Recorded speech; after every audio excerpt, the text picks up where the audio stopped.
İndi isə baxaq, canlı olsun, vəzifələr üzrə. Ctrl-Z, reporta gəldim, Ctrl-V dedim. Bu da daha uzun olduğuna görə bunun alt hissəsində bunu tətbiq edəcəm. Gəldik, eyni şeyləri yenidən bura tətbiq edəcəyimizə görə hide all dedim, yığışdırdım hər birin. İndi daha kiçik edəcəm. Burada daha fərqli əməliyyatlar tətbiq edəcəyik. Okey. Sağ düymə kliklədim. Pivot chart options. Yox, daha doğrusu kliklədim, açıldı bu hissə. Gəldim indi nəyə?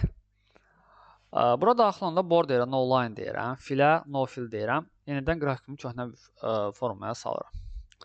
İndi lazımdır yenə bu yazıların ağ rəngdə görünməyi. Eyni formatda edək. Ağ rəng, bold edək. Bir balaca kisillək. Eyni qayda ilə aşağını da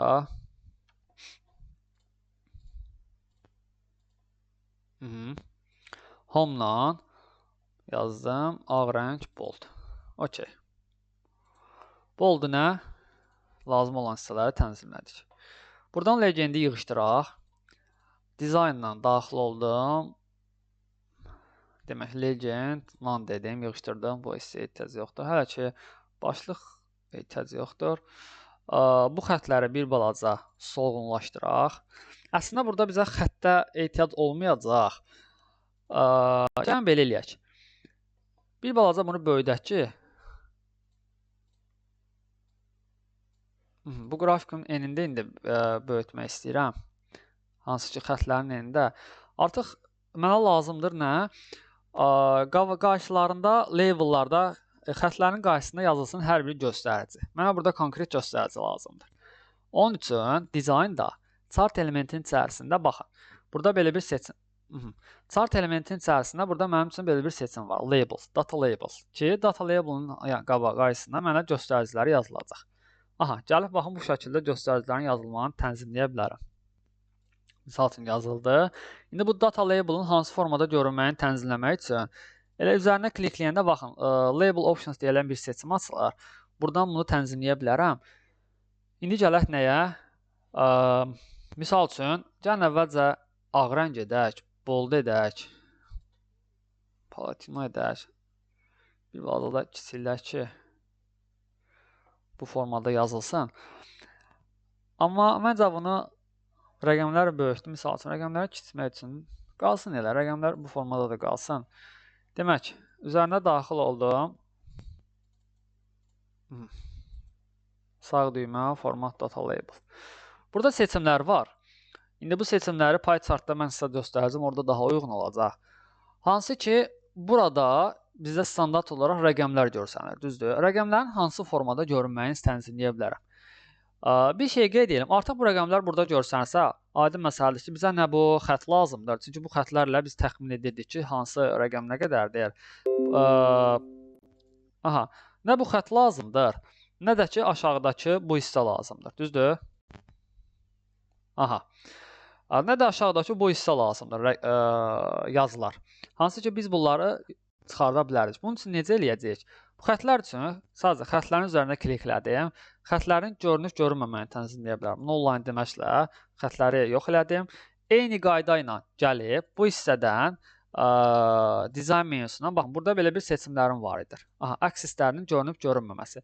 Mənim horizontal aksisimin görünüb görünməməyini istəyirəm. Ona görə horizontal aksisdən seçimi götürdüm. Baxın, bunlar mənim vertikalım. Burada horizontal idi. Horizontal aksisim artıq görünmür. Data label-ımı tənzimləməyə. Daxil oldum data label. Sağ düyməni kliklədim. Format data label-a daxil olanda. Baxın, birinci gəlir nə? Value from cells. Bu data label-la standart olaraq nə idi? Hansı ki, tətbiq elədiyim bu pivot var idi. Bu pivotdan çəkdiyi rəqəmlərdir. Amma mən pivotdan yox, hər hansı bir xanadan çəkmək istəyirəmsə, value from cells deyə bilərəm. Series name-i klikləməklə data label-ımın yanında ümumi serisi. Serisi nədir? Totallardır. Düzdür, totallarını, baxın, adı gəldi, total görsəndi. Kateqoriya neyim deməklə kateqoriyasını da gətirib yaza bilərəm. Hansı kateqoriyadır bu vəzifə, yəni aparıcı hüquq məsləhətçisinin göstəricisi bu qədərdir və eyni qayda ilə digərləri ki, bu sağ tərəfdə əks formasında olsa daha yaxşı olar. Value aydın məsələdir. Value'ların görünüb görünməməsini tənzimləyir. Show leader lines isə bu hansı ki başlıq xəttlərin görünüb görünməməsini tənzimləyə bilər. Legend şeylərdir, yanında müxtəlif rənglərin görünməsini tənzimləyə bilər. Bu da ki, nəyə görə lazımdır? Misal üçün, bizə lazım olsa ki, hər bir, belə deyək, vəzifəni fərqli rəngdə eləyək, o zaman bundan istifadə edə bilərik. Okey, burada qalsın value. Məncə bu qrafiklə bağlı bütün işlərimizi yekunlaşdırdıq. Value'larımız okeydir. Gəlin, bunun formatını da dəyişək. Baxın, label'ın formatını dəyişmək üçün İndi daha oxunaqlı eləmək üçün sağ düymə yenə format data label dedim. Açılan hissədə sonda, baxın, bayaqki hissədə number format deyilən hissə var.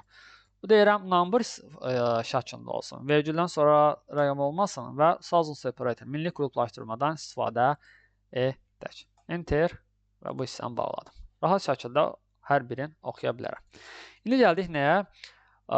Baxın, mənə lazım ki, bu xətləri bir balaca qalın eləyim. Gördüyümüz bu barlar. Hər hansı bir barın üzərində sağ düymə, baxın, bara gəldim, sağ düymə deyib, format data point deməklə bu hissəni aça bilərəm. Series overlap deyilən seçim var, gap width var. Yəni gap bunlar yəni belə deyək də qrafikin içərisində olan bu chartın enidir. Həmin eni artıra, daha doğrusu azalda və artıra bilərəm. Bu formada tətbiq edə bilərəm. Amma mən gəlirəm onu bir balaca artırmaq üçün bu formada bu hissəni bir balaca artırdım. Series overlap isə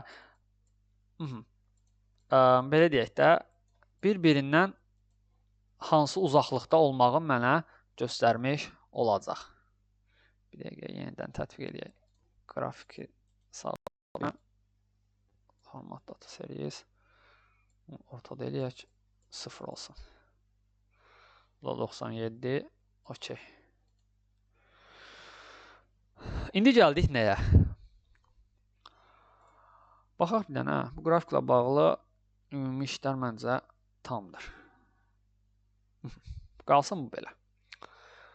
Gəldik indi növbəti qrafik. Növbəti grafikdə tətbiq edək. Baxaq nə qaldı? Vəzifə okeydir. Bunu da gəlin çəkək bura. Yaş əmək haqqı, performans, cins qaldı. Gəldik nəyə? Baxaq onu hansısa tətbiq eləsək daha görünüşlü ola bilər. Məncə belə eləyək. Buna başlıq qoymadıq. Chart title, above chart. Yazaq nə? Nə idi bu?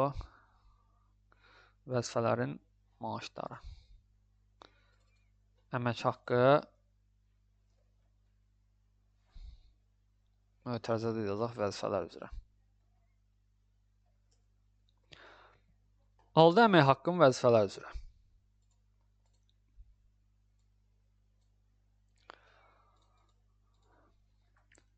Formatını da dəyişək. Əmək haqqılar, vəzifələrin üzrə əmək haqqılarını bu formada oldu.